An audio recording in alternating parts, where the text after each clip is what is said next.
Hey folks, this is Vint with Dad's Gaming Addiction, and today we're going to talk a little bit about Frostpunk, the board game. Specifically, ways to make it more accessible and easier for those just learning how to play the game. Now, this game is fantastic. I've played it twice at this point, and it is hard, like extremely difficult.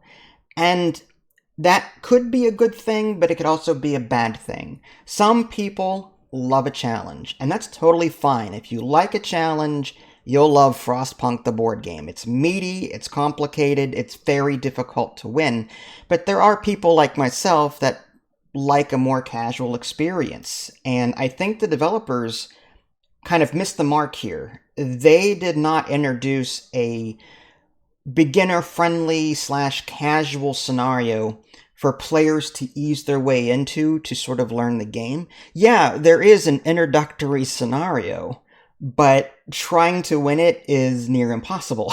It's like you're kind of forced to play this game several times to get strategies and to figure out what to do first and what to do next. I don't want a puzzle that I have to get right every single time. I want a little bit of leeway, and I want to be able to make decisions, and I want to be able to, I don't know, see results either way. I don't want to lose every time I go down this path or this path. So I've developed some homebrewed rules that you folks may be able to employ on your own to make the game a bit more easy, more accessible, and more fun, assuming that you like house rules. Some people hate house rules. I'm just of the opinion that it's your game, your house, your rules, make it fun. And anyone else that gives you a hard time about it, just shut them out. So, Frostpunk the board game, let's get started real quick. One of the things that I would want to just suggest right off the bat, you get the society cards that tell you what resources you start with, what your population is, how many discontent and hope tokens you start with, and how many are active, how many corpses you start with. I would say that this Society 1 normal one is, well, normal. It's normal difficulty, but I made one that's easier. On Board Game Geek, there are actual templates for these cards. So what I did was I took the template, put it into PowerPoint, and I wrote over certain things, and as you can see, the font on the top and on the bottom are slightly different. But I've created an easy society, and then I saved it as a JPEG, and then I uploaded it to Tabletop Simulator as a card. And now I saved it as an object, and I can import it anytime I want to. So this is the Society 1 Easy card, and as you can see, it's a little different than the other one. On the very bottom, you'll notice I start with 15 food, 8 wood, 10 coal, pretty much almost double that you would normally start with, and you start with a steam core. So this Society 1 Easy card is meant to give the player a bit more leeway in the beginning, a little bit more, flexibility. If you want to build some tents, great. If you'd rather, like, there's a strategy where you should bypass tents, forget about them. They're going to go away anyway, right? Because the storm's going to hit and all the tents are going to get flipped over, so don't bother. Well, that's like metagaming. I don't want to metagame. I want to make different decisions every time and see if I can succeed, and I want to be able to succeed. I don't want to rely on one strategy. With these extra starting resources, I'll be able to do that. I'll be able to try out different things in the beginning to kind of see what works and what doesn't.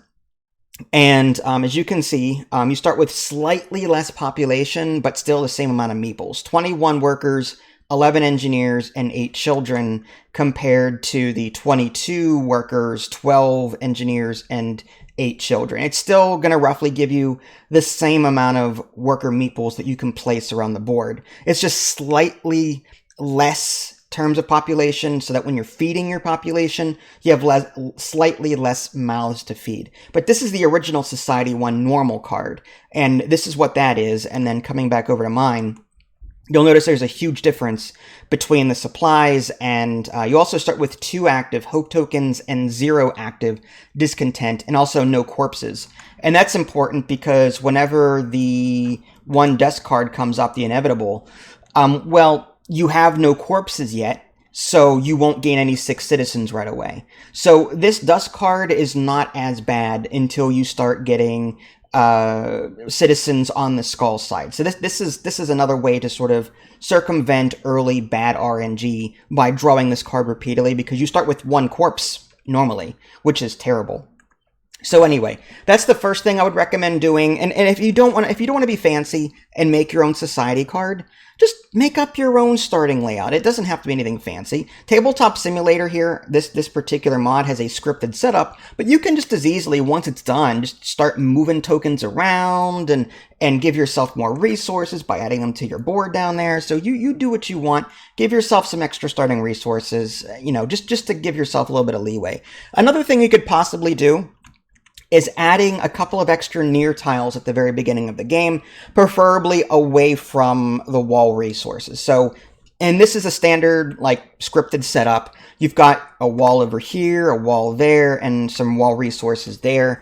And these are the starting tiles that you get. What you could do is just draw two at random and put them, maybe put them face down, away from a wall wherever possible. If you can't, don't worry about it. Just put them down somewhere, and then flip them over and put the starting resources on there, and off you go. That's 2 less snow removal actions you'll have to take, and less sick people that you'll get. So you'll kind of have a heads up on scouting. So that's another thing that you could possibly employ. Don't forget to also observe any starting food icons that are on these tiles. Also, when you're dealing with your generator, typically during the generator phase, I'm just going to set up a scenario real quick, maybe something like this and something like that. Anyway, so during the generator phase, you are told to reset your heat back down to 0. After you figure out who's sick, after you figure out which icons to make sick because you didn't heat enough, you have to reset this to 0. My thought process is you could do one of two things with this. Instead of resetting it to 0, set it to half. So, and then just round up. So, actually, I think it's round down. So what you could do is, on 7 here, half of that is 3.5, just round it down to 3. So this is sort of like thematically saying, the generator is still slightly warm from the previous round. It didn't lose all of its steam, but you're going to need to add more coal to keep it going. So that's less coal that you'll have to mine in the environment in order to keep the generator going and to keep people from freezing to death. Because when your marker gets up here, you're looking at 12, 13 coal around. It's insane toward the later half of the game. So my thought process is, whenever you have to reset your marker back down to 0, do it by half. So 6 here, the marker is on 6, that becomes a 3. That's less coal that you have to feed it later. If you think that's too powerful, you could instead just do it by 75% instead of 50%, and just round up every single half. So you could do half and then half again. So let's say the marker is on 8. Half of that is 4, and then half of that again is now down to 2. And again, I'm reading these numbers over here on the right. So half of 8 is 4, and then half of 4 is 2. That's 75%, right? So I just think that would be, roughly 75%. So half and half again, and that way it's slightly more difficult, but you still have a little bit of leeway here, and you don't have to add that much coal. It'll add up over time, but still, I think that'll give folks an easier time with managing their coal reserves.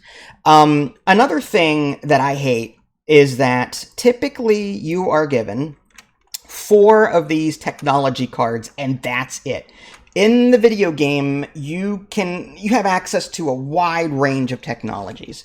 My proposal is, when you go to research a technology, draw another one from the deck and place it in the row here. That way you always have 4 technologies available. You can still only research one at a time, but at least you won't be stuck with these 4 for the rest of the game. Rather, just go ahead and just draw a new card from the deck. That way, once you are done with your current technology, you still have another 4 to look at after it's all said and done. That'll give you slightly more variety in the different technologies that you'll be able to research. You still won't be able to research all of them, but at least you'll have a choice, as opposed to just the 4 that you're given. It seems like certain technologies, at least in my opinion, are much better than others, but that's just me. I'm still new to the game. Anyway, Along the same lines, there are something called law cards. And again, one of the issues that I have is that in this game, you are allotted a maximum of 4 active laws. Once you pass 4 laws in this game, that's it. You can't pass anymore. Even though you've got 12 to choose from, 8 all the time, and then 4 that are randomly drawn at the beginning of the game, you can only enact 4 of them. My brain is going, wait a minute, in Frostpunk, the video game, I can enact as many laws as I want to, so as long as they don't conflict with each other. For example, I can't do child labor and child shelter because they conflict with each other, just like in the video game. New faith and new order. In the video game, you choose one or the other.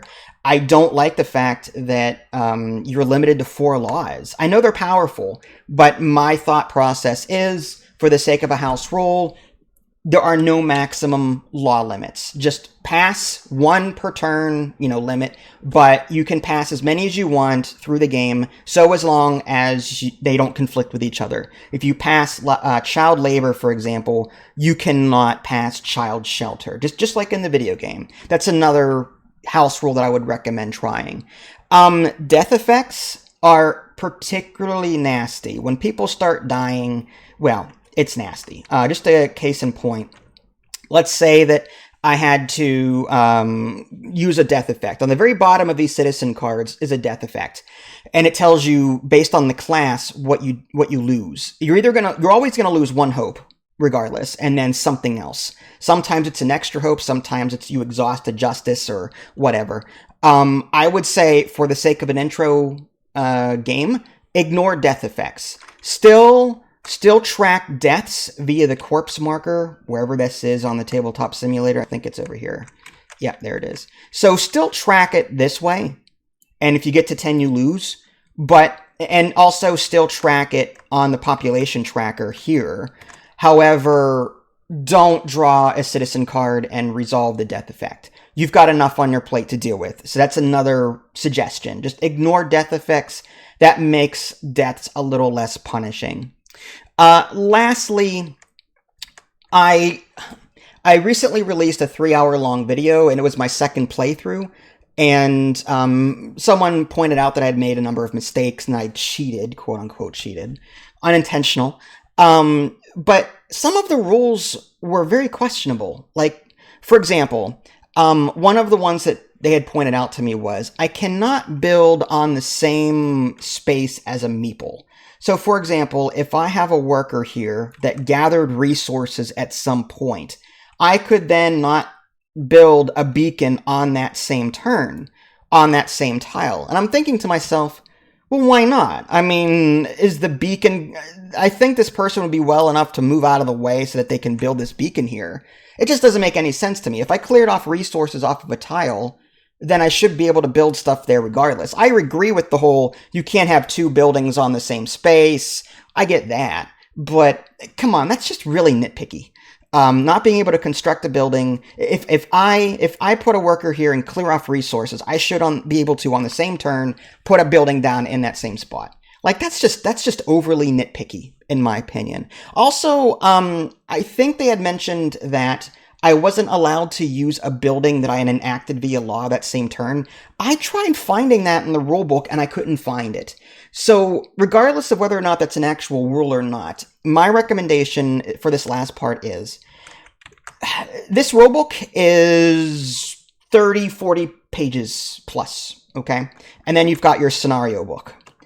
Don't stress over the little nitty-gritty rules like that. If you get something wrong, big deal, don't worry about it. Just continue to have fun with it. It's not cheating if you miss something. And just as an aside, I'll just come back to what I was saying earlier at the introduction of this video. You're going to run into, and this is something I've had to deal with ever since I started blogging and writing reviews and playthroughs, you're going to run into elitists that are I don't want to use the word, but stickler for the rules. Let's just say that. Okay, they are stickler for the rules. And heaven forbid you get something wrong, because they will let you know. And they will let you know that you did it wrong and that they are superior to you. Just the way they talk to you. Anyway, I've had to deal with a lot of these people. My advice to you is, it's okay. Don't Don't stress over getting something wrong. Games, let's step back for a minute. Games, the whole point of a game is to get yourself away from real life for a little bit and enjoy yourself and have fun. If a game becomes so stressful because you're worrying about rules and difficulty and other things, then it's no longer doing what it was set out to do. Again, if you're playing a game to have fun, and if a game is no longer giving you that enjoyment because of rules and difficulty and different things like that, then there's a problem there. So again, my advice to you is ignore the naysayers, ignore the elitists that, oh, you should play the game as intended. That's my favorite. You should really play the game as intended.